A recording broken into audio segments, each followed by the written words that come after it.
Hello दोस्तों। जैसा कि हम सब लोग जानते हैं कि कोविड क्राइसिस चल रहा है और इसको देखते हुए अभी हाल ही के दिनों में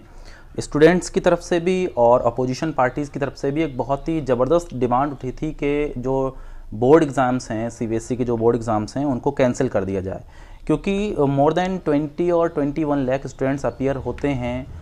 हर साल बोर्ड एग्ज़ाम्स में। तो इतने बड़े लेवल पर बोर्ड एग्ज़ाम्स कराना काफ़ी अपने आप में जो है एक मुश्किल टास्क था। तो फाइनली गवर्नमेंट ने जो है हमारे प्राइम मिनिस्टर श्री नरेंद्र मोदी ने 14 अप्रैल को मीटिंग की शिक्षा मंत्री श्री रमेश पोखरियाल निशंक जी के साथ, और फाइनली ये डिसीजन लिया गया कि जो सीबीएसई है उसने ये फाइनल डिसीजन दे दिया कि जो 10th बोर्ड के एग्ज़ाम्स हैं उनको कैंसिल करा जाता है। 2020-21 के जो 10th बोर्ड के एग्ज़ाम्स हैं उनको कैंसिल किया जाता है और जो 12th के एग्ज़ाम्स हैं उनको पोस्टपोन किया जाता है। और फाइनली 1 जून को ये देखा जाएगा, पूरी जो एक सिचुएशन है उसका एक ऑब्जर्वेशन करके उसका जायज़ा लेकर फिर ये फाइनल होगा कि आगे 12th के एग्ज़ाम्स कराने हैं,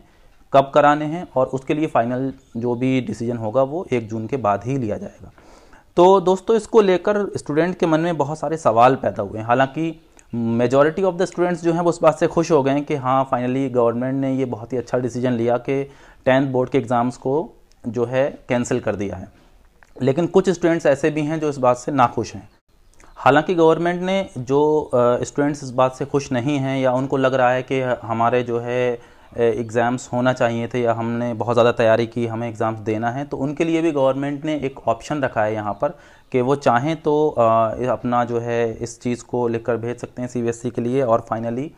उनकी एप्लीकेशन को ध्यान में रखते हुए आगे जो है एग्ज़ाम्स कराए जाए। एजुकेशन मिनिस्ट्री का ये कहना है कि इस बार के जो 10th बोर्ड के रिज़ल्ट्स हैं वो निकाले जाएंगे एक ऑब्जेक्टिव क्राइटेरिया के बेस पर। ऑब्जेक्टिव क्राइटेरिया की अगर हम बात करें दोस्तों, तो ऑब्जेक्टिव क्राइटेरिया इस बेस पर तैयार किया जाएगा कि पर्टिकुलर स्टूडेंट ने पूरे साल भर अपने स्कूल में क्या सीखा। मोस्टली जो भी इंस्टीट्यूशंस हैं उनसे ये कहा जाएगा सीबीएसई की तरफ से कि आप एक पर्टिकुलर क्राइटेरिया तैयार कीजिए, चाहे वो प्रोजेक्ट के बेस पर हो, चाहे वो आपके प्रीवोर्ड्स के बेस पर हो, या फिर आपके जो टेस्ट वगैरह हुए हैं उनके बेस पर हो, और पूरा इवैल्यूएशन किया जाएगा स्टूडेंट का कि उसने साल भर उसका परफॉर्मेंस कैसा रहा। इसकी सबसे अच्छी बात दोस्तों मैं ये आपको ये बता दूं कि ये जो है वो आपके ही इंस्टीट्यूशन की तरफ से तैयार किया जाएगा। तो आपके लिए राहत वाली बात यह है कि जो भी आपके जो टीचर्स हैं वो आपको जानते हुए होंगे, और सपोज़ करिए कि आप किसी पर्टिकुलर सब्जेक्ट में या किसी पर्टिकुलर आपके जो टेस्ट हैं उसमें आपके मार्क्स कम आए हैं, तो टीचर आपके बारे में ये जानता है कि हाँ, ये बच्चा अच्छा है और किसी वजह से इसके नंबर जो हैं वो कम आए, हालांकि ये बच्चा पढ़ने में अच्छा है, तो आपको इस चीज़ का फ़ायदा मिल सकता है। उसमें ऑब्जेक्टिव क्राइटेरिया उसके बेस पर जो रिजल्ट तैयार किया जाएगा वो मेरा ये मानना है कि वो 99% स्टूडेंट्स के फेवर में होगा, क्योंकि यहाँ पर इस चीज़ का खास ख्याल गवर्नमेंट रखना चाह रही है, या जो सीबीएसई है वो ये रखना चाह रही है कि स्टूडेंट्स का नुकसान किसी भी हाल में नहीं होना चाहिए। उनका किसी भी जो पैंडेमिक अभी चल रही है इसका इफेक्ट स्टूडेंट के ऊपर नहीं पड़ना चाहिए। अब दूसरी बात जो उठती है वो उठती है 12th क्लास के स्टूडेंट्स के लिए, क्योंकि मोस्ट ऑफ द स्टूडेंट्स ये एक्सपेक्ट कर रहे थे कि अगर 10th क्लास के जो एग्ज़ाम्स हैं उनको कैंसिल किया जा रहा है तो फिर 12th क्लास के एग्ज़ाम्स को भी कैंसिल किया जाना चाहिए। और इस पर गवर्नमेंट ने जो डिसीजन लिया है वो ये है कि 1 जून को जो सिचुएशंस हैं उनको री-इवैल्यूएट किया जाएगा और उसके बेसिस पर आगे फैसला लिया जाएगा कि एग्ज़ाम्स कराए जाने चाहिए या नहीं। हालांकि इससे जो फ़र्क पड़ेगा एग्ज़ाम, क्योंकि मैं मानता हूँ कि 10th बोर्ड के जो एग्ज़ाम्स होते हैं वो इतने ज़्यादा मैटर नहीं करते हैं in compare to 12th board exams, क्योंकि मोस्ट ऑफ द स्टूडेंट्स को जो यूनिवर्सिटीज़ होती हैं या जो अपना ग्रेजुएशन में एडमिशन लेना होता है वो 12th के बाद लेना होता है। तो 12th के जो एग्ज़ाम्स हैं वो ज़्यादा इम्पॉर्टेंट हैं किसी भी स्टूडेंट्स के लिए। तो मेरा मानना तो यही है कि 12th क्लास के एग्ज़ाम्स जो हैं उनको कैंसिल ना किया जाए, वो कंडक्ट कराए जाएँ। और उनके लिए भी फिर ये एक और बात आती है कि इसमें जो है ज़्यादा डिले ना किया जाए, क्योंकि डिसीजन को डिले करना या बहुत ज़्यादा लंबे समय के लिए टालना ये भी स्टूडेंट्स के ऊपर जो है वो बहुत ही एक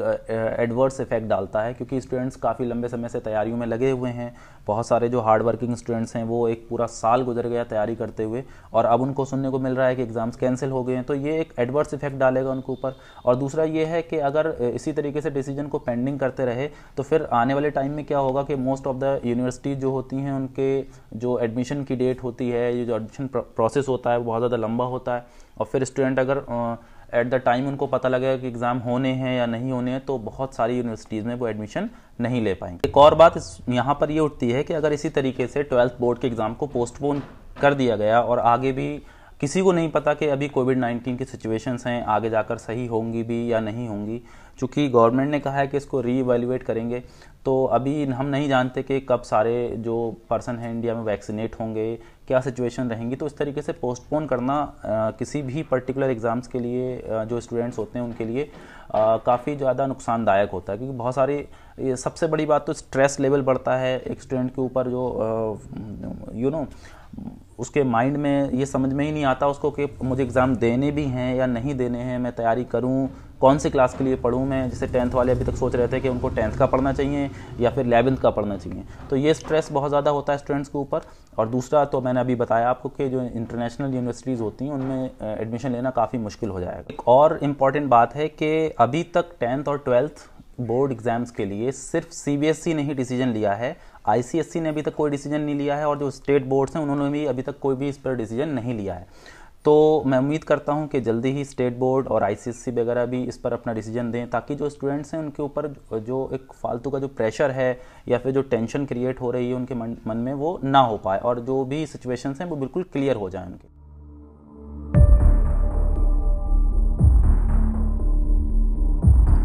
तो अब बात करते हैं कि जो वर्ल्ड की जो अदर कंट्रीज़ हैं वो इस प्रॉब्लम से किस तरीके से निपट रही हैं या कैसे इस प्रॉब्लम को फेस कर रही हैं। जैसे कि अगर हम सबसे पहले बात करें, जो इटली है वहाँ पर ये फैसला लिया गया है गवर्नमेंट की तरफ से कि इस बार के जो भी बोर्ड एग्ज़ाम्स हैं वो रिटन फॉर्म में नहीं होंगे, बल्कि ओरल असेसमेंट के तौर पर एग्ज़ाम्स होंगे, और उसी तरीके से जो स्टूडेंट्स हैं उनका इवेल्युएशन किया जाएगा। फ्रांस ने सारे एग्ज़ाम्स को कैंसिल कर दिया है, और उन्होंने एक सिस्टम तैयार किया है कि बच्चों को ग्रेड के बेस पर आगे जो है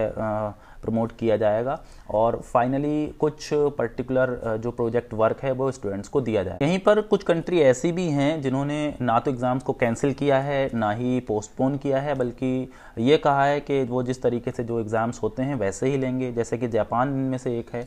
बस उन्होंने कहा है कि हम एक्स्ट्रा प्रिकॉशंस के साथ एग्ज़ाम्स को कंडक्ट कराएंगे, और बिल्कुल उसी तरीके से एग्ज़ाम्स को कंडक्ट कराएंगे जिस तरीके से अब तक होते आए हैं। तो दोस्तों फाइनली मैं बस ये कहना चाहता हूँ कि आप लोग ज़्यादा टेंशन ना लें इस चीज़ की, और जो भी गवर्नमेंट जो भी डिसीजन लेगी वो स्टूडेंट्स को ही ध्यान में रखते हुए लेगी, और जो भी आपका जो ये ऑब्जेक्टिव क्राइटेरिया है इसके बेस पर जो भी आपके रिजल्ट्स तैयार किए जाएंगे वो फाइनली आपके फेवर में ही होंगे। मुझे लगता है कि 99% स्टूडेंट्स का ही फेवर किया जाएगा। ठीक है, तो आगे की अपडेट्स अगर कुछ जो भी होती हैं वो आपको मैं वीडियो में बताता रहूँगा।